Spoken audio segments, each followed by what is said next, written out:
Si tu n'as pas encore accepté Jésus-Christ, ne pense pas à fuir le péché, ne pense pas à abandonner le péché, ne pense pas à lutter contre le péché parce que tu ne gagneras jamais. Aussi longtemps que Jésus-Christ n'est pas ancré dans ton cœur, Jésus-Christ n'est pas ancré dans ton âme, tu n'auras jamais la victoire sur le péché. Mais nous qui avons accepté Jésus-Christ, Dieu nous donne cette capacité de pouvoir vaincre le péché. Bien-aimé, c'est ton serviteur Tite Kofi. J'espère que vous allez bien. Je suis très ravi de venir partager quelque chose d'excellent avec vous. Aujourd'hui, nous allons parler de quoi? Neutraliser l'ennemi public numéro 1 qui est la chair. Le sujet, ça te dit quelque chose? Assieds-toi. Dans un premier temps, nous allons parler de la 5e colonne. Nous allons parler en réalité de pourquoi est-ce qu'il y a l'esprit, pourquoi est-ce qu'il y a la chair. Nous allons parler des caractéristiques de la chair et ensuite nous allons aussi parler des dégâts causés par la chair. En réalité, tu as vu ce sujet, ça te passionne. C'est un sujet qui est véritablement excellent. Donc je t'en prie, sois jusqu'à la fin pour écouter ce que Dieu va faire dans ta vie. Et je t'assure, si tu regardes cette vidéo jusqu'à la fin, tu comprendras les manigances du diable. Mais dans un premier temps, j'aimerais bénir la vie de mon père spirituel, le pasteur Ivan Castano. Il faut dire grâce à lui, Dieu me bénit et il me fait la grâce d'être nourri spirituellement. Et la preuve en est, c'est en lisant son livre Neutraliser l'ennemi public numéro 1 que j'ai eu cette inspiration de venir vous partager quelque chose. J'aimerais aussi bénir la vie de mon père spirituel. Sans lui, je ne sais pas si présentement je serais ici. La vie de mon père spirituel, le prophète Béli Daniel. J'aimerais aussi bénir la vie de mon pasteur, la vie de mon berger, le berger Joe Bilamba et sa femme Grace Bilamba. Que Dieu vous bénisse. Il regardera cette vidéo parce qu'il n'aime pas véritablement les éloges, tout et tout. Il me dira, Tite, non, je ne suis pas pasteur, je suis berger. Papa, pour moi, à mes yeux, tu es comme le pasteur de l'église. Que Dieu te bénisse et que Dieu te soutienne. Donc, rentrons automatiquement dans le vif du sujet. Il faut savoir dans un premier temps, la 5e colonne. Quand je te parle de la 5e colonne, dans le domaine de la guerre, lorsque nous sommes en conflit avec un autre peuple, une autre nation ou une autre armée, lorsque nous n'arrivons pas à gagner la guerre, nous nous appuyons sur ce qu'on appelle la 5e colonne. Et la 5e colonne, ce sont nos espions qui se trouvent dans le camp adverse que nous utilisons lorsque nous n'arrivons pas à remporter la bataille. Donc en d'autres termes, la 5e colonne pour l'ennemi se représente comme étant les esclaves. Mais la 5e colonne pour nous se représente comme étant en réalité nos espions. Et il faut savoir aussi que dans la vie d'un être humain, dans la vie d'un chrétien, il y a ce qu'on appelle la 5e colonne. Et la 5e colonne que le diable utilise pour déstabiliser, pour détruire les enfants de Dieu, c'est la chair. Parce que la Bible déclare que quoi? Dieu a condamné le péché dans la chair. Parce que avant la création du monde, la chair nous permettait en réalité de pouvoir faire la volonté de Dieu. La chair nous permettait de pouvoir manifester, de pouvoir vivre en communion, de pouvoir marcher selon la parole de Dieu. Dans le monde où nous vivons, nous sommes soit contrôlés par l'esprit ou soit contrôlés par la chair. C'est la raison pour laquelle la Bible déclare que marchez selon l'esprit et vous n'accomplirez point les désirs de la chair. Et la Bible déclare que Dieu a condamné le péché dans la chair afin que ceux qui marchent selon l'esprit, en réalité, ils vont dominer sur la chair. Donc toi qui n'as pas encore accepté Jésus-Christ, tu ne peux pas dominer la chair parce que tout simplement tu es encore sous le joug de la servitude. Mais toi qui as accepté Jésus-Christ et qui marche selon l'esprit, Dieu t'a donné la force de pouvoir dominer sur la chair. Donc j'aimerais te situer bien avant afin de rentrer dans le vif du sujet. Et c'est la raison pour laquelle un païen ne peut jamais dominer le péché parce que tout simplement il n'a pas la semence de celui-là qui a vaincu le péché à la croix. Dis serviteur de Dieu, avance. En d'autres termes, si tu n'as pas encore accepté Jésus-Christ, ne pense pas à fuir le péché, ne pense pas à abandonner le péché, ne pense pas à lutter contre le péché parce que tu ne gagneras jamais. Aussi longtemps que Jésus-Christ n'est pas ancré dans ton cœur, Jésus-Christ n'est pas ancré dans ton âme, tu n'auras jamais la victoire sur le péché. Mais nous qui avons accepté Jésus-Christ, Dieu nous donne cette capacité de pouvoir vaincre le péché. Donc lorsque tu vois un chrétien tomber dans le péché, ce n'est pas parce qu'il est faible, mais c'est parce que tout simplement il n'a pas veillé sur son esprit. Parce que la Bible déclare que quoi? Veillez et priez, car le diable rôde comme un lion rougissant, cherchant qui dévorera. Donc je te mets d'abord dans le bain du sujet. Et écoute-moi bien, en réalité, il faut savoir que la chair, c'est le monde des cinq sens. Et quand je te parle du monde des cinq sens, je te parle de la vue, qui sont les yeux. Je te parle de l'odorat, qui est le nez. Je te parle de l'ouïe, qui sont les oreilles. Je te parle de la main, qui est le toucher. Et le goût, qui est la langue. En réalité, il faut savoir que Dieu, dans sa création, il a fait tous ces cinq sens-là pour nous permettre de pouvoir bien vivre, pour nous permettre de pouvoir être conscients de ce qui se trouve autour de nous. Mais depuis la chute d'Adam et Ève, automatiquement, Dieu a condamné le péché dans la chair. Et parce qu'il a condamné le péché dans la chair, tous ces récepteurs-là qui devaient nous être quelque chose d'utile, automatiquement sont condamnés et sont infiltrés et sont liés par le péché. De telle sorte que tu ne peux pas dire je suis chrétien, je m'approche pas des choses de Dieu et la chair va te laisser et tu n'auras pas de mauvaises pensées. C'est en ce sens que la Bible déclare que priez sans cesse. Pourquoi est-ce que la chair affaiblit la parole de Dieu? Prenons un exemple très simple. La Bible nous demande de méditer la parole de Dieu. Mais qu'est-ce qui fait que tu ne médites pas la parole de Dieu? Parce que tout simplement, ta chair automatiquement affaiblit toutes les paroles que tu reçois, de telle sorte que lorsque tu ouvres ta parole, tes yeux qui étaient censés t'aider à méditer la parole de Dieu, tes yeux automatiquement commencent à s'assoupir, à s'affaiblir, et automatiquement tu dis non, lorsque je prends la parole de Dieu, je me rends compte que je lis 5 minutes et automatiquement je suis fatigué. Pourquoi? Parce que tout simplement la chair affaiblit la parole de Dieu. Et la chair aussi, sans le vouloir, elle est opposée à la parole de Dieu. Parce que tu ne peux pas marcher selon les choses de la chair et vouloir faire les choses de l'esprit. Tu ne peux pas être un chrétien spirituel et être attiré aux choses du monde. Non. C'est pour ça que toutes les personnes qui sont zélées, toutes les personnes qui ont atteint un certain niveau avec Dieu, ils ont tendance à regarder le péché comme étant de la boue. C'est en ce sens que Paul a eu à dire que je regarde maintenant le péché comme de la boue. Parce que Paul a eu à élever son esprit. La chair, c'est la chose que le diable utilise pour détruire notre vie. Est-ce que tu comprends? Donc lorsque présentement tu vois une personne pécher, les gens de ce monde qui ne sont pas spirituels ont tendance à penser que l'homme a eu à pécher parce qu'il a fait de lui-même. Mais l'homme est constitué de 3 êtres. Il y a le corps, il y a l'âme et il y a l'esprit. Donc c'est la chair qui est le corps, sans le vouloir, qui influence nos actions et qui pousse notre âme à prendre une décision. Donc aussi longtemps que ton âme n'a pas pris une décision, aussi longtemps tu ne feras pas une action. Donc veille sur ton âme. C'est la raison pour laquelle la Bible déclare que veille sur ton cœur, parce que de lui jaillit la vie. Donc quand la Bible parle du cœur, la Bible parle automatiquement de l'âme. La chair automatiquement elle te pousse à pécher. Pourquoi est-ce que la chair te pousse à pécher? La chair te pousse à pécher parce que les œuvres de la chair, c'est de t'amener à pécher contre Dieu. Parce que comme il y a eu à dire, parce que Dieu a condamné le péché dans la chair, aussi longtemps que tu ne prives pas ta chair, que tu ne brises pas ta chair, que tu ne nourris pas ta chair, aussi longtemps la chair va te pousser à pécher.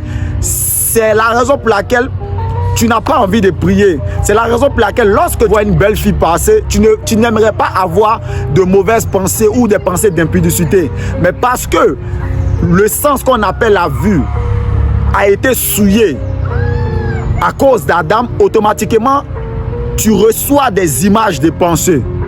Et je te donne aussi par exemple un autre exemple. Lorsque tu es dans une société ou bien à l'église et tu croises une très belle femme de l'église, une très belle jeune fille de l'église, elle vient d'arriver, le simple fait de prendre ta main et de la saluer et de discuter pour dire ah salut, comment ça va, parce que la chair a été corrompue, automatiquement la chair va envoyer un message à ton cerveau pour dire que ah mais la soeur elle est pas mal, hein. Est-ce que tu peux pas essayer de la draguer pour faire quelque chose? Est-ce que tu comprends?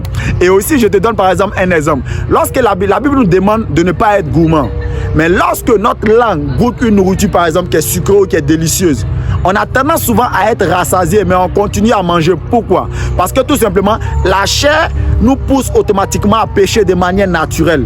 J'aimerais présentement te parler de la chair fait constamment la guerre à l'âme. Il faut savoir que on ne devient pas mauvais du jour au lendemain.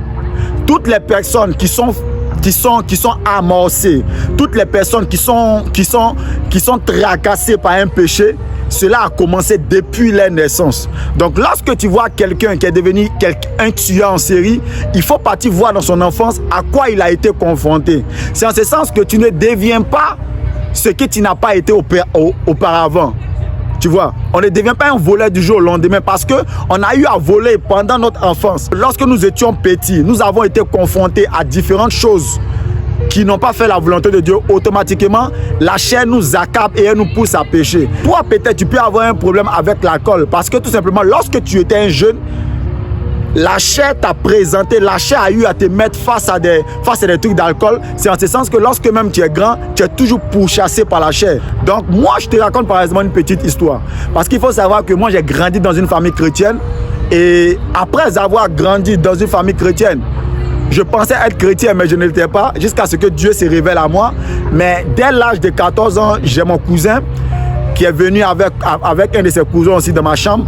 Et ils ont eu à me montrer une vidéo pornographique. Est-ce que tu comprends? Donc pendant tout ce temps-là, depuis l'âge de 14 ans, j'ai passé tout mon temps à regarder la pornographie, à me masturber. Ça m'arrivait même de me masturber plus de 5 fois, 6 fois dans la journée. Ce qui faisait que toute ma tête s'était remplie seulement que de la masturbation, de la pornographie. Est-ce que tu comprends? Jusqu'à ce que Dieu me dise que, mon fils, ce que tu fais là, c'est un péché. Parce que lorsque tu n'as pas encore donné ta vie à Dieu, il y a certaines choses que tu fais que tu ne considères pas comme étant un péché. Mais il faut que le Saint-Esprit d'abord te révèle que ce que tu fais, c'est un péché. Et lorsque Dieu m'a révélé que ce que j'ai fait, c'est un péché, je lui ai dit, Seigneur, mais moi je suis déjà ancré dans la pornographie, dans la masturbation. Et il faut savoir que j'ai grandi dans un quartier où lorsqu'on se réveille, le premier bonjour déjà c'est: est-ce que tu as déjà causé avec une fille? La nouvelle fille du quartier, est-ce que tu l'as déjà draguée? Oh, donc depuis tu es puceau, tu es encore vieille, tu n'as pas encore couché avec une femme. Donc c'est un peu dans cet environnement là que j'ai grandi, de telle sorte que vu que ton entourage, tes amis parlent de femmes, automatiquement tu commences à réfléchir femme, tu commences à réfléchir impudicité, tu commences à réfléchir fornication. Et c'est en ce sens que nous avons baigné, j'ai baigné dans l'impudicité avec mes amis. Et lorsque Dieu me dit que petit, ça ne va pas t'apporter quelque chose, j'ai dit, Jésus, comment est-ce qu'on fait? Et c'est là qu'il me montre que en réalité, tu as cette capacité de pouvoir changer. Il dit, Seigneur, comment? Il dit, c'est pour la liberté que Christ nous a affranchis. Donc, demeurez ferme et ne vous laissez pas de nouveau sur le joug de la servitude. Et tout dernièrement, j'avais fait pratiquement 4 mois, 3 mois sans penser à l'impudicité, sans penser au copinage, tout et tout, sans avoir des désirs sexuels. Parce qu'il faut dire que Dieu me fait la grâce présentement. Dieu me soutient, il me donne la force de marcher avec lui. Si mon témoignage te fait plaisir, dis Amen, dis avance serviteur de Dieu, tape dans les commentaires, dis avance serviteur de Dieu. Et c'est en ce sens que je n'étais pas conscient qu'il y avait un ennemi infiltré dans mon corps qu'on appelait la chair. Donc j'ai recommencé à discuter avec une petite fille, tu vois, sur les réseaux sociaux. Et lorsque nous discutâmes, lorsqu'on discutait avec la petite, je me rends compte que j'enlève ma casquette d'évangéliste, ma casquette de parler de Dieu sur les réseaux sociaux, et je rentre dans une période de drague avec la petite. Je commence à m'ouvrir avec la petite, tu vois. Est-ce que tu comprends? Donc il y a une soirée où, parce qu'il faut savoir que j'ai quand même une routine, le matin je dois prier, la soirée je dois prier, j'ai quand même une méditation. Et parce que j'ai eu à discuter avec la petite, la nuit on a eu à s'embrouiller un peu, donc j'ai automatiquement oublié de prier et je suis allé me coucher. Aux environs de, puisqu'à 23 h, je suis pratiquement couché. Aux environs de minuit, je vois que je n'arrive pas à dormir. Je dis, mais Seigneur, qu'est-ce qui se passe? Automatiquement, j'entends une voix dans ma tête. Le Saint-Esprit me dit que va lire ta parole de Dieu. Et tu vois, je n'avais pas envie de lire la parole de Dieu parce que je n'étais pas trop concentré sur les choses de Dieu. Et j'entends aussi une autre voix du diable, de la chair, qui me dit que non, petit, qu'est-ce que tu fais? Va te masturber, va regarder la pornographie. Alors que ça fait 5 mois, je ne pense même pas à femme, je ne pense même pas à l'impudicité, tout et tout. Et lorsque j'entends la voix, automatiquement, le frère Zélé, qu'est-ce qu'il dit? Il dit, mais hey, arrête ça, qu'est-ce que tu fais? Moi, il est tombé dans l'impudicité. Moi, un beau garçon, moi, un chrétien, moi qui s'abandonne à Dieu. Je ne veux pas tomber dans la fornication parce que je veux plaire à Dieu. Tu veux que je me rabaisse à tomber dans la masturbation? Non, il ne peut pas. Maintenant, l'erreur, c'était quoi? Lorsque Dieu m'a dit, va lire la parole de Dieu, je n'ai pas pris une décision automatique. Donc j'étais là en train de tourner. Et à force de scroller sur les réseaux sociaux, je suis tombé dans la masturbation. Et j'ai passé plus d'une soirée à me masturber. Et je me réveille maintenant le matin, je dis, mais Seigneur, qu'est-ce qui se passe? Et c'est là maintenant que Dieu m'envoie, il me dit que il y a quelque chose qui est à l'intérieur de nous, que le diable utilise pour nous faire tomber, qu'on appelle la chair. Donc aussi longtemps que tu ne connais pas c'est quoi on appelle la chair, aussi longtemps tu tomberas dans le péché et tu penseras que c'est le diable qui t'a poussé à pécher. Il faut savoir que dans la soirée, il n'y avait pas le diable qui était là, mais juste le fait d'avoir entendu une voix me parler, c'était pratiquement un peu bizarre. Et c'est là que Dieu me fait comprendre que si tu ne connais pas un secret, que va lire les livres. Et lorsque j'ai lu les livres du pasteur Ivan Kassalou, Neutraliser l'ennemi public numéro 1, je me suis rendu compte que je suis tombé dans le péché. Pas parce que le Saint-Esprit n'était pas fort, parce que le Saint-Esprit même m'a parlé. Le diable aussi, la chair aussi m'a envoyé des messages et m'a parlé. Est-ce que tu vois? Donc, je suis tombé dans le péché parce que tout simplement, j'ai ouvert une porte au diable en seulement discutant avec la fille au téléphone par visuel et en juste entendant la voix. Donc, parce que j'ai ouvert mon oreille à une séduction, à la discussion, même lorsqu'elle n'était pas proche de moi, cela a permis à la chair, parce qu'en faisant ça, je nourrissais la chair et cela a permis à la chair de me faire tomber dans le péché. Donc, la chair, elle est pratiquement constante autour de nous. Donc, nous devons décider de pouvoir soit nourrir l'esprit qui va nous permettre d'être fort, qui va nous permettre de pouvoir éviter le péché, soit nourrir la chair. La vidéo va pratiquement faire long. Ça, c'était la première partie, tu vois. Dans la deuxième partie, nous allons parler véritablement de quelque chose de très excitant. Je vais te parler de pourquoi est-ce que lorsque tu ne résous pas le problème de la chair, même tu peux t'appeler Judas, tu es proche de Dieu, tu marches avec Dieu, tu vas le tromper. Est-ce que tu comprends? Donc la chair, c'est quelque chose à ne pas blaguer avec ça. C'était la première partie. Si tu es véritablement excité à cette partie, viens, tu as vu, je suis ton frère, je suis ouvert. Je ne suis pas un pasteur, je suis juste un serviteur de Dieu, quelqu'un qui veut changer le monde. Donc moi, peut-être pour moi, c'est l'impudicité, c'est les femmes. Mais quel est toi ton problème? Ça peut être l'alcool, ça peut être les commérages, ça peut être le mensonge, tu vois.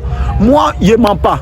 Je ne mens pas. Jusque lorsque je suis confronté, par exemple, à les histoires de copinage, automatiquement, parce que la chair a eu à se présenter à moi depuis mon enfance, automatiquement ça m'a affaibli. Donc ce qui fait que dans le domaine de la femme, je dois véritablement lutter sur ce niveau. Mais quel est toi ton problème? Ça peut être le commérage, ça peut être le mensonge, ça peut être la bagarre, ça peut être pratiquement beaucoup de choses. Donc tu dois véritablement veiller à ce niveau. Donc n'hésite pas de m'envoyer les messages, pour me parler, qu'est-ce qui ne va pas, tout et tout.